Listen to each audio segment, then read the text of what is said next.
So this is the touchpad, and as you can see, I already have the screen zoomed out, and these are the cards that you can interact with directly. They are individual apps, or you can stack apps such as a tab, and opening up a new browser, for example, will give you a new card that is stacked. And you can see it opens up a new tab, but if I drag upwards like that, it's actually a card attached to the previous browser, and you can get rid of it if you want to by dragging and either separating it. You can add it to a new card, or new stack rather, or you can just flick it up to get rid of it. There we go. So this is webOS 3.0. It's got a couple really interesting features. You can see this 5 icon dock at the bottom along with the app drawer. Click on that and you get this 4 category app, horizontal app experience. These are the native apps on the left hand side. You have your browser, email, calendar, messaging. You have Quick Office, which you can not currently edit documents on, but you can view Office docs pretty well. You have your Bing Maps, contacts, phone, and video, music, photos. These are all really robust and feature-filled. We'll take a look at those individually in a few minutes. This is your downloads category.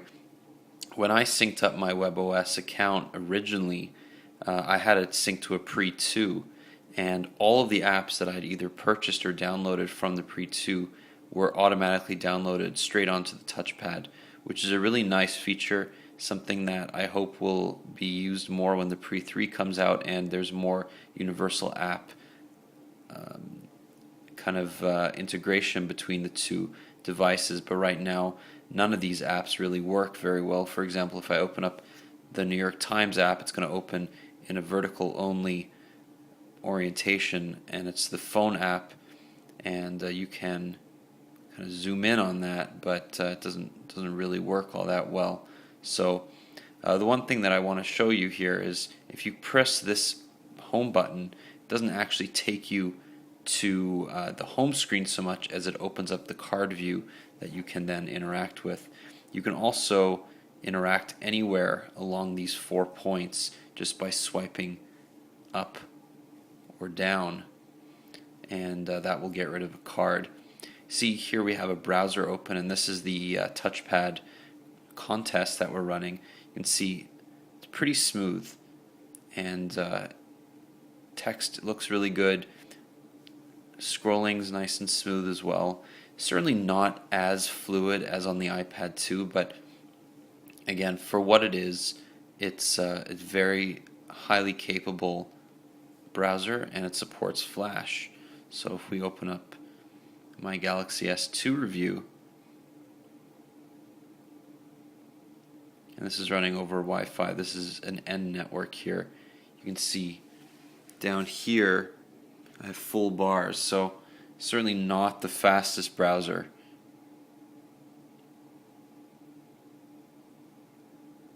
But it does support Flash, so if this page won't take too long to load, I'd like to show you.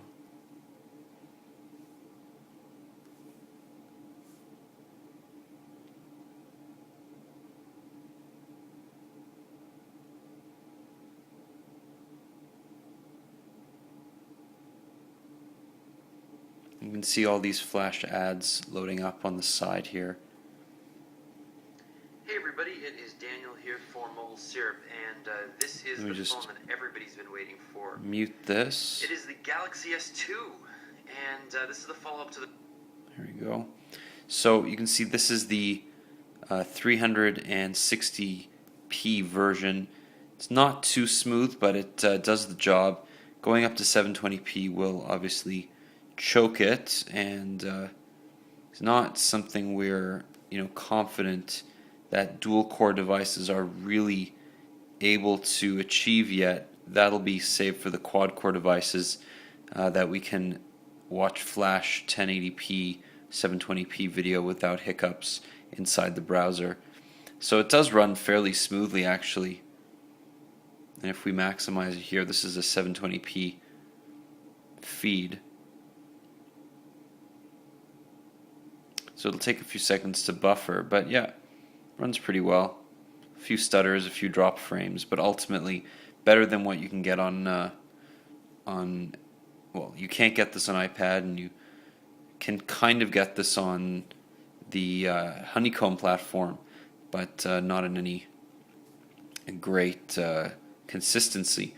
So let's get out of that, scroll up, let's open up the Mail client. You can see here it's a 3-pane interface, and you can interact with it using this fragment API here, this fragment style. And what you can do is you just drag over the rightmost pane to get full screen. So if you want to read an email, for example, this will load up here, and then you can just drag it all the way to the left and it'll open up in full screen. You can interact with it, you can go to the next, you can mark as unread. So a lot of the features in the Mail browser, very full featured, you're not really missing anything. This can sync with Google, it can also sync with Yahoo, it can sync with Exchange, so you've got a lot of options here. The next thing is this just type. If I want to look up a contact, for example, I'm going to look up my friend Ambler, and that will show me her mobile number. It'll show me any information about her. At Crantic, it'll show her. If I wanted to dial her mobile, for example, I would have to actually have a phone hooked up to that. But you can see here I have an email that I can send to her straight away. So that's pretty neat. The calendar too, very nice, simple design, understated, but very powerful. That's today. If I can go down here, so I'm doing my TouchPad review. So there's that context menu that I told you about in the review. You can then look it up in Bing Maps. That's my mansion. And this will open up in a stacked card right in Bing Maps. Now, Bing Maps is really a nice alternative to Google. I think aesthetically it looks better. It doesn't support any of that kind of vector-based multi-touch movements, but it definitely does the job. And with the GPS on here, you can use it relatively easily as a GPS direction navigator. So it doesn't provide point by point, but it's better than nothing. So that's the calendar. Let's go right into messaging here just to show you how robust this is. So I have my Skype account here. I have a text message here. I can't send a text message because I don't have a phone hooked up here, but I can use my I can use any of the services that I have currently hooked up to scour my contact list, and it will allow me to look somebody up. So if I want to look up my friend Scrody McBoogerballs, there he is with his phone number right there. So again, very very cool and easy to configure. We go here to the accounts, and you can see, I'm just gonna not show you my current accounts here, but if you want to go to add an account, you can see all of these different services that it features. And as I said in the review, a lot of other APIs are going to be hopefully opened up to this through Homebrew. The box.net interaction is actually really cool because if you add your box.net, if you add your account, you get full access to all of the files that you have saved to the cloud. There's also a really handy Box.net app that you get 50 gigabytes of free storage when you buy a TouchPad, which is nice. This is the HP app catalog.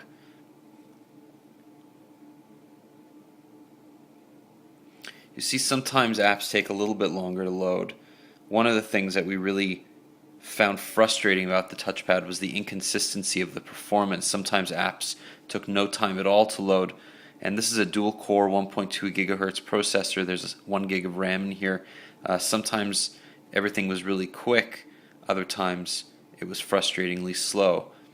So here's the catalog. It's not that full right now. It has a few features missing. There's not a lot of e-reading apps. There's the Kindle app, but unfortunately it's not available to Canadians.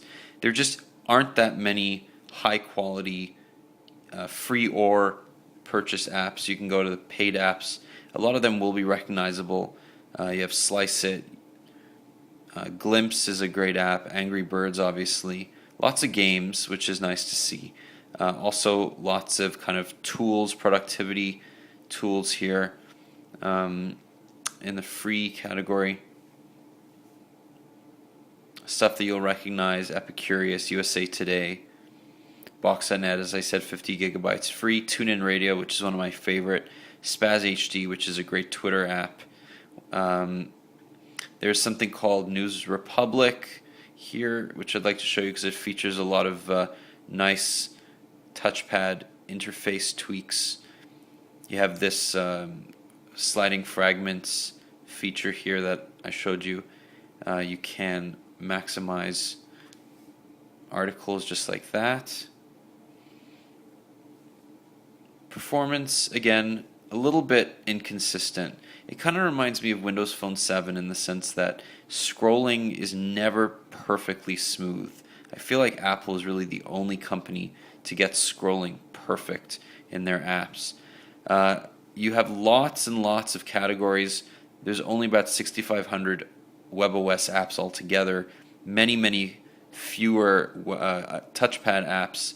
And as I showed you, the phone apps don't really work all that well with the touchpad. Give it some time. There are a lot of quality apps so far, some games, and the longer we give developers to work on the platform, the longer it should run, and more quality games and apps should be available. So this is Spaz HD. This is the Twitter app, and as I said, there's different panes that you can configure. It's pretty high, full featured there. It's also free and it's open source. Nothing really else to show you in the apps. There's a lot of like Time Magazine, Sports Illustrated people. You need subscriptions to those. USA Today is a nice looking app. The WordPress app's actually really nice, and it is free. It's actually one of the nicest incantations of WordPress that we've seen on a tablet so far. Certainly better than the iPad. Okay, so I haven't configured that. Let's look at notifications. If I go up to the top here, you can see that there's a notification from Facebook. If I want to get rid of it, I just kind of swipe it away and there it goes.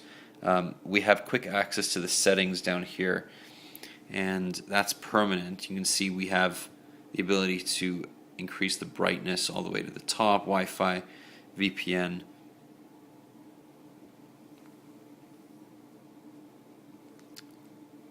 Settings, oops.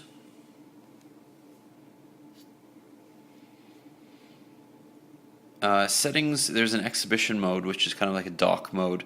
There's a dock charger here as well that I don't have with me, but you can stand it up on the dock and it charges through the kind of inductive wireless technology that the Touchstone made famous with the Pre and Pre 2.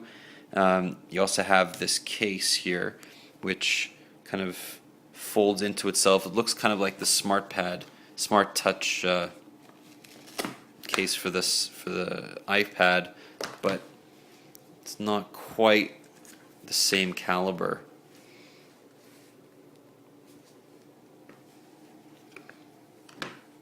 So if we want to get this out of here, here's the touchpad itself.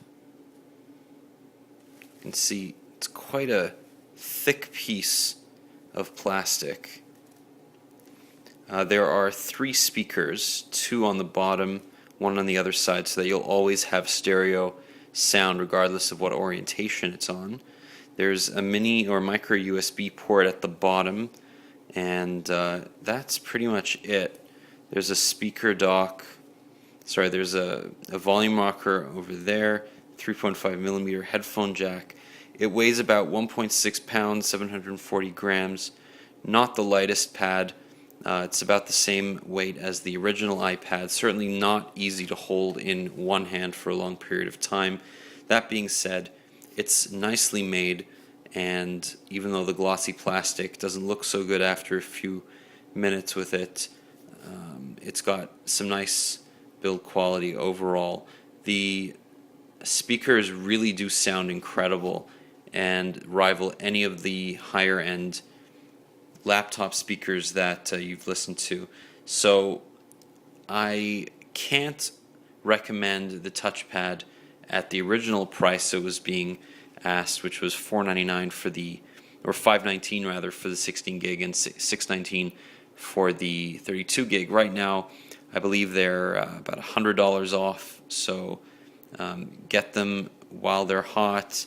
This is a great tablet for that price, and once developer support gets a bit more robust, you're looking at definitely a good contender for the tablet race. The iPad is attractive. It's more attractive than this. It has better developer support, and overall runs a bit more smoothly.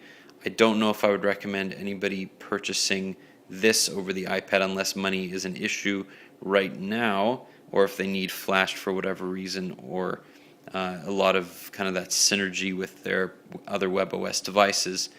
But you are really not going to go wrong with the touchpad. So thanks for watching, and sorry for the shaky cam. I'm using this on my iPhone and don't really have access to my regular camera. Sorry if I sound tired. I am.